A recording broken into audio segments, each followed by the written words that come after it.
A Tale of Two Cities by Charles Dickens. Book the Second, The Golden Thread. Chapter 24, Drawn to the Loadstone Rock. In such risings of fire and risings of sea, the firm earth shaken by the rushes of an angry ocean, which had now no ebb, but was always on the flow, higher and higher to the terror and wonder of the beholders on the shore, 3 years of tempest were consumed. 3 more birthdays of little Lucy had been woven by the golden thread into the peaceful tissue of the life of her home. Many a night and many a day had its inmates listened to the echoes in the corner, with hearts that failed them when they heard the thronging feet. For the footsteps had become to their minds as the footsteps of a people tumultuous under a red flag, and with their country declared in danger, changed into wild beasts by terrible enchantment long persisted in. Monseigneur, as a class, had dissociated himself from the phenomenon of his not being appreciated, of his being so little wanted in France as to incur considerable danger of receiving his dismissal from it, and this life together. Like the fabled rustic who raised the devil with infinite pains, and was so terrified at the sight of him that he could ask the enemy no question, but immediately fled, so Monseigneur, after boldly reading the Lord's Prayer backwards for a great number of years, and performing many other potent spells for compelling the evil one, no sooner beheld him in his terrors than he took to his noble heels. The shining bull's-eye of the court was gone, or it would have been the mark for a hurricane of national bullets. It had never been a good eye to see with, had long had the mote in it of Lucifer's pride, Sardanapalus' luxury, and a mole's blindness, but it had dropped out and was gone. The court, from that exclusive inner circle to its outermost rotten ring of intrigue, corruption, and dissimulation, was all gone together.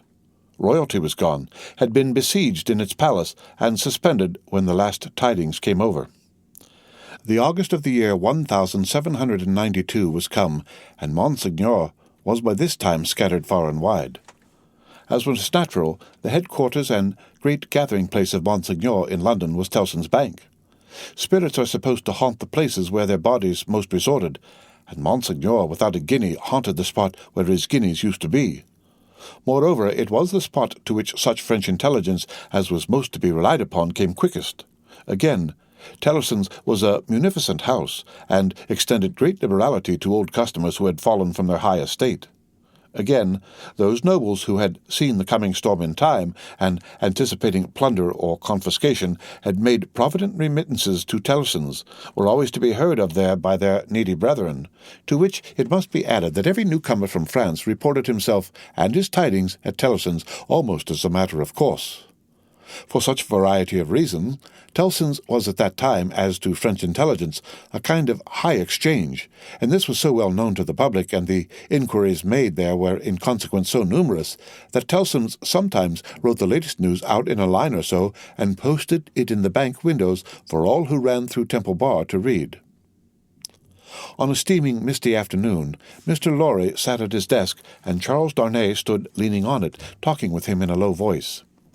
The penitential den, once set apart for interviews with the House, was now the news exchange, and was filled to overflowing. It was within half an hour or so of the time of closing. "But although you are the youngest man that ever lived," said Charles Darnay, rather hesitating, "I must still suggest to you—" "I understand that I am too old," said Mr. Lorry. "Unsettled weather, a long journey, uncertain means of travelling, a disorganized country, a city that may not be even safe for you." "My dear Charles," said Mr. Lorry with cheerful confidence, "you touch some of the reasons for my going, not for my staying away. It is safe enough for me. Nobody will care to interfere with an old fellow of hard upon fourscore when there are so many people there much better worth interfering with. As to its being a disorganized city, if it were not a disorganized city, there would be no occasion to send somebody from our house here to our house there who knows the city and the business of old and is in Tellson's confidence. As to the uncertain travelling, the long journey, and the winter weather, if I were not prepared to submit myself to a few inconveniences for the sake of Tellson's after all these years, who ought to be?" "I wish I were going myself," said Charles Darnay, somewhat restlessly, and like one thinking aloud. "Indeed, you are a pretty fellow to object and advise," exclaimed Mr. Lorry. "You wish you were going yourself, and you, a Frenchman born? You are a wise counsellor." "My dear Mr. Lorry, it is because I am a Frenchman born that the thought which I did not mean to utter here, however, has passed through my mind often. One cannot help thinking, having had some sympathy for the miserable people and having abandoned something to them," he spoke here in his former thoughtful manner, "that one might be listened to, and might have the power to persuade to some restraint. Only last night, after you had left us, when I was talking to Lucy—" "When you were talking to Lucy," Mr. Lorry repeated. "Yes. I wonder you are not ashamed to mention the name of Lucy, wishing you were going to France at this time of day." "However, I am not going," said Charles Darnay with a smile. "It is more to the purpose that you say you are. And I am, in plain reality. The truth is, my dear Charles," Mr. Lorry glanced at the distant house and lowered his voice, "you can have no conception of the difficulty with which our business is transacted, and of the peril in which our books and papers over yonder are involved. The Lord above knows what the compromising consequences would be to numbers of people if some of our documents were seized or destroyed.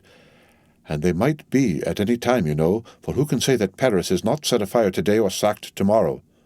Now, a judicious selection from these with the least possible delay, and the burying of them, or otherwise getting of them out of harm's way, is within the power, without loss of precious time, of scarcely anyone but myself, if anyone. And shall I hang back when Tellson knows this and says this, Tellson's whose bread I've eaten these 60 years, because I am a little stiff about the joints? Why, I'm a boy, sir, to half a dozen old codgers here." "How I admire the gallantry of your youthful spirit, Mr. Lorry." "Tut! Nonsense, sir. And, my dear Charles," said Mr. Lorry, glancing at the house again, "you ought to remember that getting things out of Paris at this present time, no matter what things is next to an impossibility. Papers and precious matters were this very day brought to us here. I speak in strict confidence. It is not businesslike to whisper it, even to you, by the strangest bearers you can imagine, every one of whom had his head hanging on by a single hair as he passed the barriers. At another time, our parcels would come and go as easily as in businesslike old England, but now everything is stopped." "And you really go tonight?" "I really go tonight, for the case has become too pressing to admit of delay." "And do you take no one with you?" "All sorts of people have been proposed to me, but I will have nothing to say to any of them. I intend to take Jerry. Jerry has been my bodyguard on Sunday nights for a long time past, and I'm used to him. Nobody will suspect Jerry of being anything but an English bulldog, or of having any design in his head but to fly at anybody who touches his master." "I must say again that I heartily admire your gallantry and youthfulness." "I must say again, nonsense. Nonsense! When I have executed this little commission, I shall perhaps accept Tellson's proposal to retire and live at my ease. Time enough then to think about growing old." This dialogue had taken place at Mr. Lorry's usual desk, with Monseigneur swarming within a yard or two of it, boastful of what he would do to avenge himself on the rascal people before too long.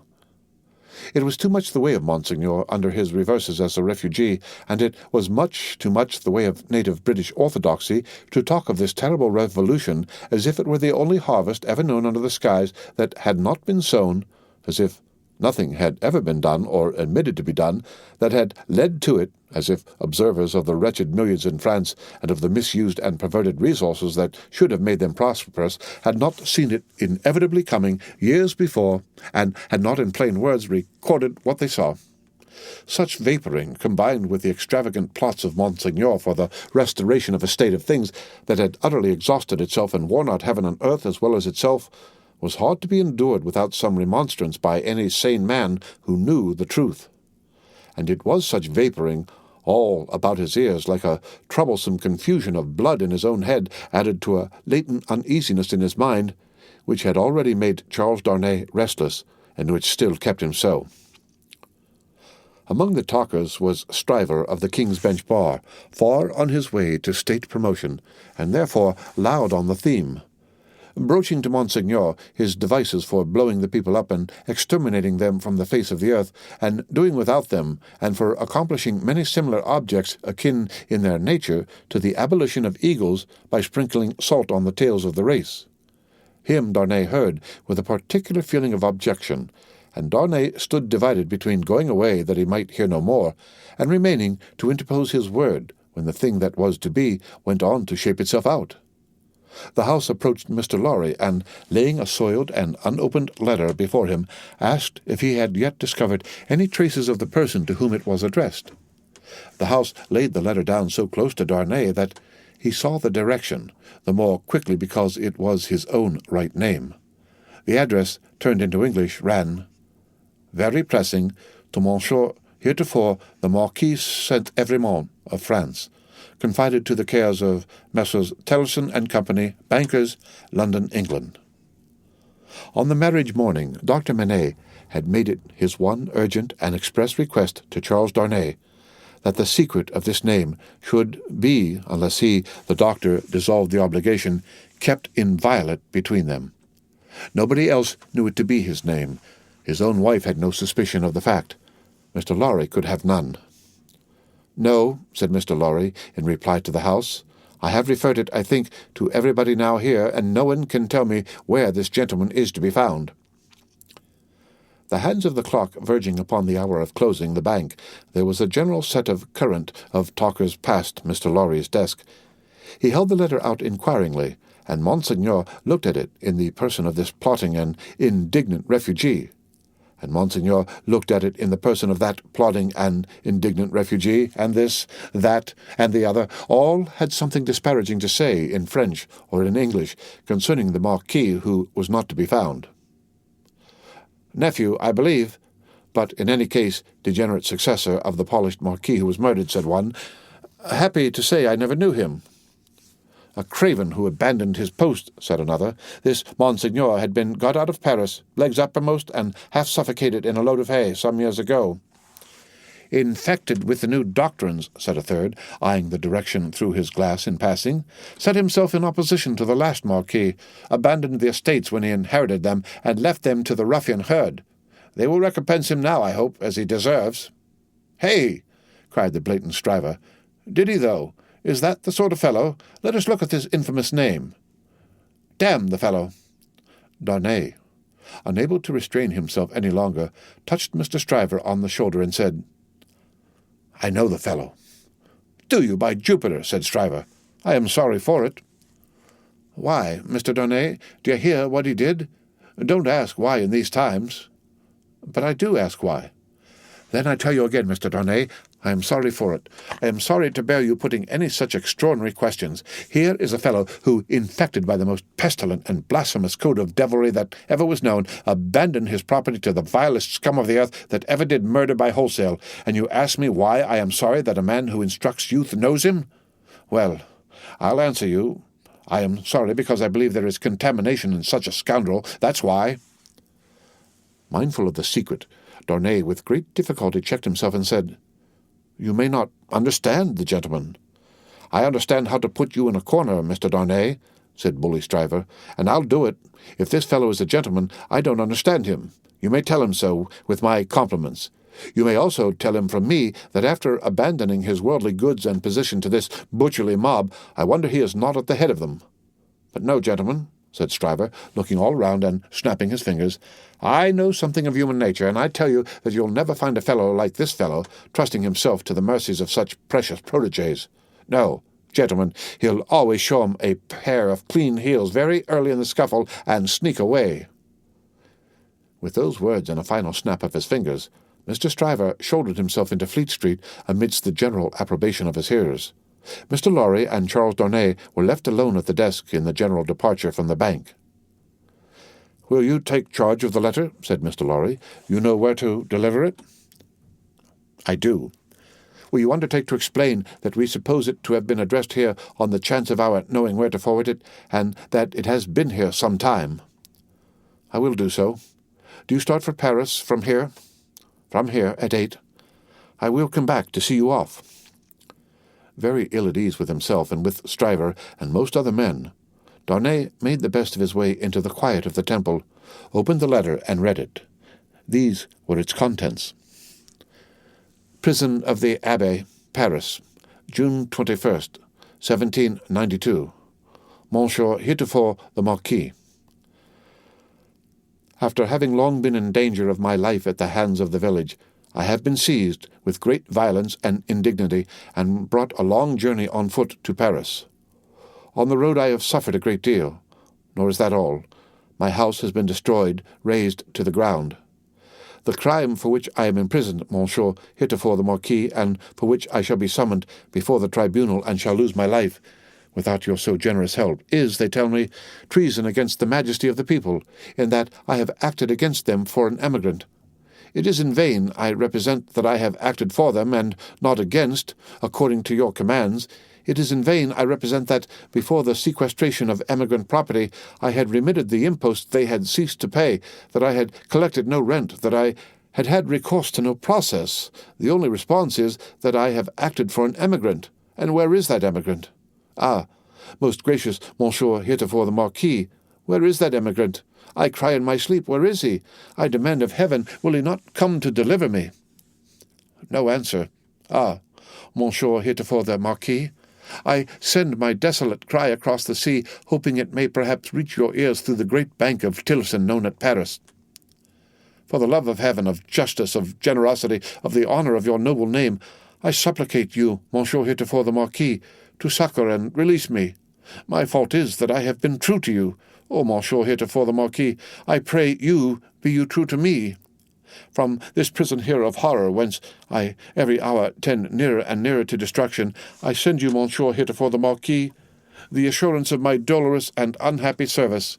Your afflicted Gabelle.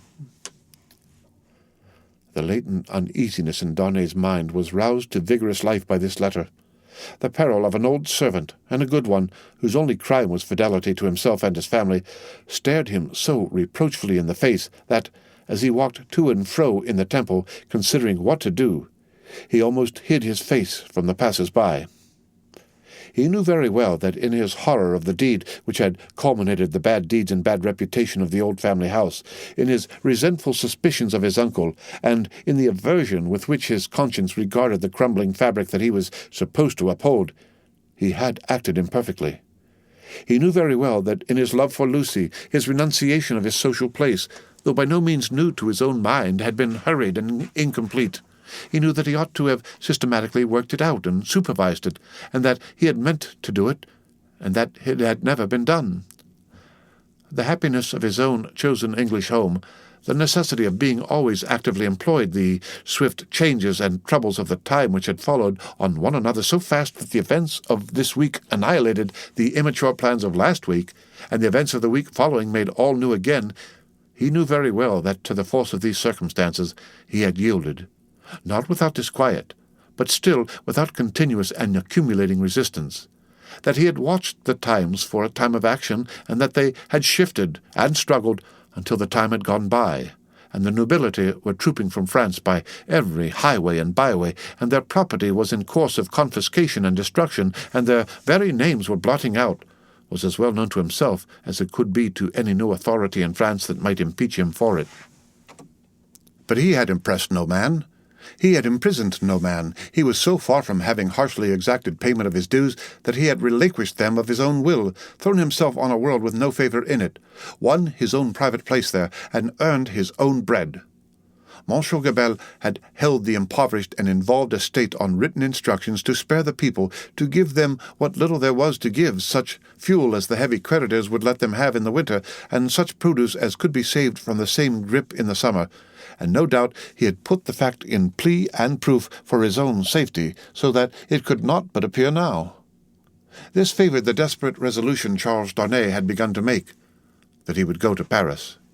Yes, like the mariner in the old story, the winds and streams had driven him within the influence of the Loadstone rock, and it was drawing him to itself, and he must go. Everything that arose before his mind drifted him on, faster and faster, more and more steadily to the terrible attraction. His latent uneasiness had been that bad aims were being worked out in his own unhappy land by bad instruments, and that he, who could not fail to know that he was better than they, was not there trying to do something to stay bloodshed and assert the claims of mercy and humanity. With this uneasiness half stifled and half reproaching him, he had been brought to the pointed comparison of himself with the brave old gentleman in whom duty was so strong. Upon that comparison, injurious to himself, had instantly followed the sneers of Monseigneur, which had stung him bitterly, and those of Stryver, which, above all, were coarse and galling for old reasons. Upon those had followed Gabelle's letter, the appeal of an innocent prisoner in danger of death to his justice, honour, and good name. His resolution was made. He must go to Paris. Yes, the Loadstone rock was drawing him, and he must sail on until he struck. He knew of no rock. He saw hardly any danger. The intention with which he had done what he had done, even although he had left it incomplete, presented it before him in an aspect that would be gratefully acknowledged in France on his presenting himself to assert it. Then that glorious vision of doing good, which is so often the sanguine mirage of so many good minds, arose before him, and he even saw himself in the illusion with some influence to guide this raging revolution that was running so fearfully wild. As he walked to and fro with this resolution made, he considered that neither Lucy nor her father must know of it until he was gone. Lucy should be spared the pain of separation, and her father, always reluctant to turn his thoughts toward the dangerous ground of old, should come to the knowledge of the step as a step taken, and not in the balance of suspense and doubt. How much of the incompleteness of his situation was referable to her father, through the painful anxiety to avoid reviving old associations of France in his mind, he did not discuss with himself. But that circumstance, too, had had its influence in his course. He walked to and fro, with thoughts very busy, until it was time to return to Tellson's and take leave of Mr. Lorry. As soon as he arrived in Paris, he would present himself to this old friend, but he must say nothing of his intention now. A carriage with post-horses was ready at the bank door, and Jerry was booted and equipped. "I have delivered that letter," said Charles Darnay to Mr. Lorry. "I would not consent to your being charged with any written answer, but perhaps you will take a verbal one." "That I will, and readily," said Mr. Lorry, "if it is not dangerous." "Not at all, though it is to a prisoner in the Abbaye." "What is his name?" said Mr. Lorry, with his open pocket-book in his hand. "Gabelle." "Gabelle, and what is the message to the unfortunate Gabelle in prison?"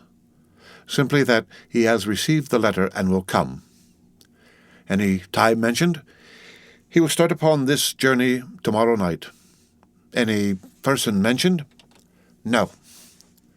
He helped Mr. Lorry to wrap himself in a number of coats and cloaks, and went out with him from the warm atmosphere of the old bank into the misty air of Fleet Street. "My love to Lucy, and to little Lucy," said Mr. Lorry at parting, "and take precious care of them till I come back." Charles Darnay shook his head and doubtfully smiled as the carriage rolled away. That night, it was the 14th of August, he sat up late and wrote 2 fervent letters. One was to Lucy, explaining the strong obligation he was under to go to Paris, and showing her at length the reasons that he had for feeling confident that he could become involved in no personal danger there. The other was to the doctor, confiding Lucy and their dear child to his care, and dwelling on the same topics with the strongest assurances. To both he wrote that he would dispatch letters in proof of his safety immediately after his arrival. It was a hard day, that day of being among them, with the first reservation of their joint lives on his mind. It was a hard matter to preserve the innocent deceit of which they were profoundly unsuspicious. But an affectionate glance at his wife, so happy and busy, made him resolute not to tell her what impended. He had been half moved to do it, so strange it was to him to act in anything without her quiet aid, and the day passed quickly. Early in the evening he embraced her, and her scarcely less dear namesake, pretending that he would return by and by. An imaginary engagement took him out, and he had secreted a valise of clothes ready, and so he emerged into the heavy mist of the heavy streets with a heavier heart. The unseen force was drawing him fast to itself now, and all the tides and winds were setting straight and strong towards it. He left his 2 letters with a trusty porter to be delivered half an hour before midnight, and no sooner. Took horse for Dover, and began his journey. "For the love of heaven, of justice, of generosity, of the honour of your noble name," was the poor prisoner's cry with which he strengthened his sinking heart. As he left all that was dear on earth behind him, and floated away for the Loadstone rock. The end of the 2nd book. The end of Book the 2nd, The Golden Thread, Chapter 24. Read by Rick Kistner, for Lit2Go on the web at fcit.usf.edu.